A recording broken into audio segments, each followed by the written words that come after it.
All right, let's try a little word association. When I say the name of the Greek goddess Hera, what's the very first thing that pops into your head?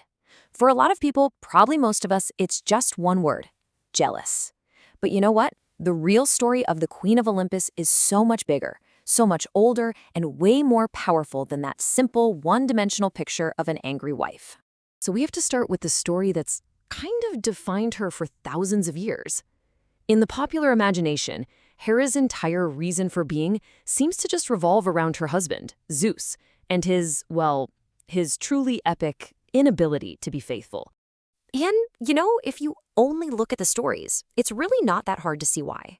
Her acts of revenge are the stuff of legend. They're creative, they are relentless, and let's be honest, they're absolutely terrifying. But what if that character, the one we all think we know, what if that was actually a deliberate rewriting of history? A distortion of a figure who was, in reality, far more important and way more powerful? That's the question we're really digging into today. So this is the heart of the matter, right? We're dealing with two completely different Heras. On one side, you've got the character from the myths, vengeful, petty, and basically defined by her husband. And on the other, you have the goddess from history, a supreme deity, the protector of marriage, family, the very bedrock of Greek society. So how can both of these things be true at the same time? To find the answer, we've got to look past the myths for just a minute and go straight to her official job description. What was her actual role in the whole pantheon? And this right here is her core identity. Hera wasn't just a goddess, she was the queen. Her domain wasn't something small. It covered the absolute cornerstones of civilization. Legitimate marriage, the integrity of the family, and protecting women through every stage of life, especially childbirth. She was pretty much the divine authority on social order. And all of her symbols, they just scream status. The crown and scepter, obvious signs of a ruler. The pomegranate is a symbol of fertility and eternal life. And her sacred animals, like the majestic peacock and the cow, they were tied to abundance and power. These are not the symbols of some bitter side character. They are the emblems of a supreme ruler. So if she's the goddess of marital harmony, what explains all that legendary rage? Well, let's try and reframe the question. What if her fury wasn't just simple jealousy? What if it was the righteous anger of a queen whose sacred domain, the institution of marriage itself, was being constantly and publicly trashed by the one person who was supposed to be her partner? Now, check out this line from the Iliad. This is Hera speaking to Zeus, and it's not a plea. It is a declaration. She's reminding him that her status comes from her own family, as Cronus' eldest daughter, just as much as it comes from being his wife. She sees herself as his equal, which means his betrayals aren't just personal insults. They're acts of cosmic chaos that undermine everything she stands for. And when her authority was challenged, her response followed a brutal, but pretty predictable pattern. It was a clear, terrifying message to everyone. There are consequences for disrespecting the Queen of Heaven and the order she represents. And her list of targets, it just reads like a who's who of Greek mythology. She chased Leto, the mother of Apollo and Artemis, all over the known world. She tricked Semele into being completely vaporized. And then there's Heracles. The irony is just baked right into his name, which means glory of Hera, a lifelong tribute to the goddess who was his greatest enemy from the moment he was born. Okay, now this is where the story takes a really sharp turn. We're going to leave the myths behind and look at the hard evidence on the ground, the archaeology, the history, the reality of how the ancient Greeks actually worshipped her.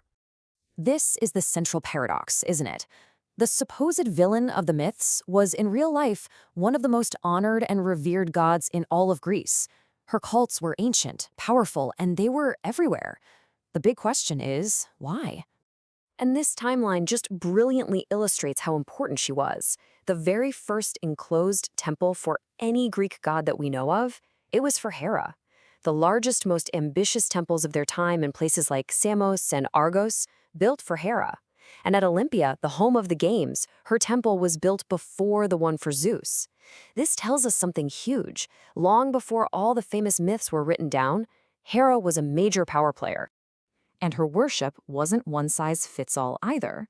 In a city like Argos, she was a warrior goddess, a protector. In Samos, she was a goddess of fertility and sovereignty. At Olympia, she had her own athletic games, just for women. And in a place called Stymphalis, she was worshipped in this fascinating triple form as the maiden, the wife, and the widow, covering the entire female life cycle. Even her most famous title from Homer, Buopis, or cow-eyed, hints at her true origins. It wasn't an insult. Scholars think it actually links her to a much older, pre-Greek great goddess, a powerful deity of the earth and fertility, kind of like Hathor in Egypt. The key thing to remember? She was ancient, even to the ancient Greeks. So let's bring it all together. How do we make sense of these two identities, the petty, jealous wife from the stories and the supreme, ancient goddess from history? We're left with this really stark contrast. On one side, you've got the literary character, this caricature whose whole story is just reacting to her husband, and on the other, the historical deity worshipped as this independent center of power and the very foundation of civic life. The famous scholar Walter Burkert really summed it up perfectly. He said that compared to the mighty goddess of the actual cults, the Hera from the myths is an almost comic figure. The two just don't line up. So here's a really compelling theory that scholars use to bridge that gap. What if Hera was the chief goddess of a pre-Greek people, maybe a culture that was less patriarchal? If you look at it that way, the myths about her endless fights with Zeus aren't just a celestial soap opera. They're a symbolic retelling of a cultural takeover. Her original immense power had to be demoted and reframed to fit a new social order. And the easiest way to do that was to just call it jealousy. Which leaves us with a final question to think about. Was Hera the great villain of Greek myth? Or was she a powerful sovereign goddess whose original authority was so vast that later storytellers had to shrink it down, recasting her power as domestic rage, just so her story would fit into their new world? The evidence suggests there's far, far more to the Queen of Heaven than we've ever been told.